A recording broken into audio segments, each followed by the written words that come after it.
Next है question number 11 of worksheet 6 of unit 11 perimeter and area. हमें दिया है क्वेश्चन नंबर 11 में horse is tied to a pole with 20 metre long string. एक घोड़ा है, उसे एक रस्सी से बांधा है, पोल से 21 मीटर लॉन्ग है वो स्ट्रिंग जो धागा या रस्सी है। Find the area where the horse can graze. हमें उस एरिया को बताना है जहाँ पे जो घोड़ा है वो ग्रेज कर सकता है। अब इसके लिए मतलब ये मान लो यहाँ हमने घोड़े को बांधा तो इतनी लंबी रस्सी है वो इसके चारों तरफ घूम सकता है, मतलब क्या बन जाएगा, सर्कल बन जाएगा। तो हमें क्या निकालना है, एरिया ऑफ सर्कल। तो रेडियस ऑफ सर्कल कितनी आ गई 21 मीटर। एरिया ऑफ सर्कल क्या होता है पाई आर स्क्वायर, पाई 22/7। रेडियस कितनी है 21 मल्टीप्लाई 21, 7 3 ज़ा 21, इनको मल्टीप्लाई किया तो आ गया 1386 मीटर स्क्वायर। मतलब जो एरिया है जो हॉर्स ग्रेज कर सकता है वो कितना आ गया 1386 मीटर स्क्वायर। नेक्स्ट है question number 12। To concentric circles हैं हैविंग रेडियस 45 एंड 7। तो कॉन्सेंट्रिक मतलब दोनों का सेंटर सेम है, एक की रेडियस 14 सेंटीमीटर है, एक की 7। Find the area of space between them. हमें एरिया ऑफ स्पेस बताना है जो उनके बीच में स्पेस है। इस तरह से है, एक सर्कल बड़ा है उसकी रेडियस 14 है बट दोनों का सेंटर सेम है, ये पॉइंट सेम है। एक छोटा सर्कल है उसकी रेडियस 7 है। हमने इनके बीच में जो ये स्पेस है ये बताना है। तो क्या करेंगे, बड़े सर्कल के एरिया में से छोटे सर्कल के एरिया को क्या कर देंगे, माइनस कर देंगे। तो radius of larger circle, larger को मैंने कैपिटल आर से लिख लिया 14 and radius of smaller circle को मैंने लिख लिया स्मॉल आर से इक्वल टू 7 सेंटीमीटर।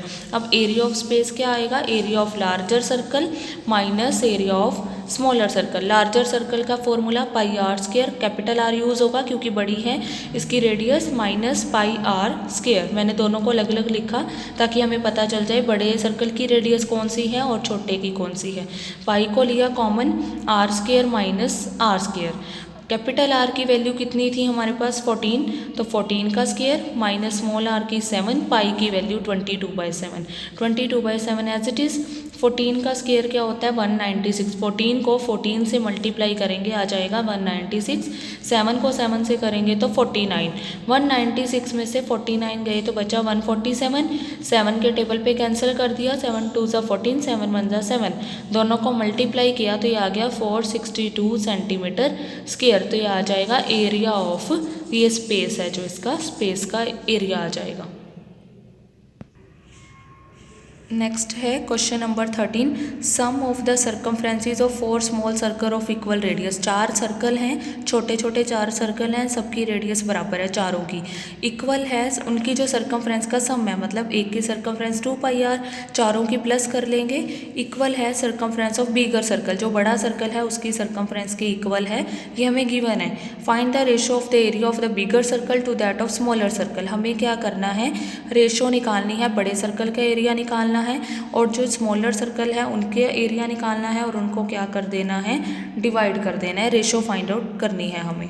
तो इसके लिए हमने क्या किया, लेट कर लिया जो हमारे पास स्मॉल सर्कल से सबकी रेडियस इक्वल है तो मैंने स्मॉल वाले की रेडियस को लेट कर लिया स्मॉल आर, जो बिगर वाला सर्कल है उसकी रेडियस को लेट कर लिया कैपिटल आर। अब अकॉर्डिंग टू क्वेश्चन हमें क्या कहा है, 4 सर्कल की सर्कमफ्रेंस का सम, पहले की 2πr छोटे वाले सर्कल है 2πr plus 2πr plus 2πr plus 2πr, चारों को प्लस करते हैं तो बड़े सर्कल की सर्कमफ्रेंस आती है। बड़े की क्या होगी 2π कैपिटल आर, क्योंकि हमने बड़े सर्कल की रेडियस को क्या लिखा है, कैपिटल आर लिखा है। अब 1 2 3 4 4 हो गए, मतलब 4 times of 2πr equals to 2π capital R. R को यहाँ रखा, 4 और 2π इधर जाके डिवाइड हो गए, 2π से 2π क्या हो गया कैंसिल, तो स्मॉल आर की वैल्यू क्या आ गई capital R by 4, cross multiply कर दिया, ये 4 इधर चला जाएगा तो 4r small R equals to capital are.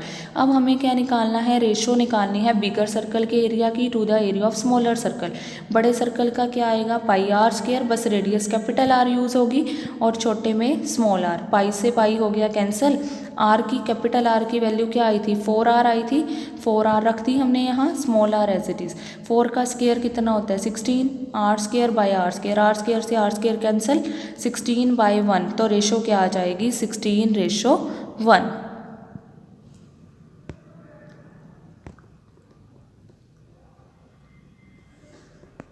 Now last question है the area of circle is equal to the area of rectangle with sides 112 metre and 88 metre respectively. Find the circumference of the circle. हमें दिया है जो area है circle का वो equal है area of rectangle के। हमें सर्कमफ्रेंस फाइंड आउट करनी है सर्कल की। हमें क्या गिवन है, दो साइड्स गिवन है रेक्टेंगल की, तो एक को मैंने लिख लिया लेंथ ऑफ रेक्टेंगल L और breadth of rectangle B। Area of circle equal है एरिया ऑफ रेक्टेंगल के, तो एरिया ऑफ सर्कल मतलब पाई आर स्क्वायर।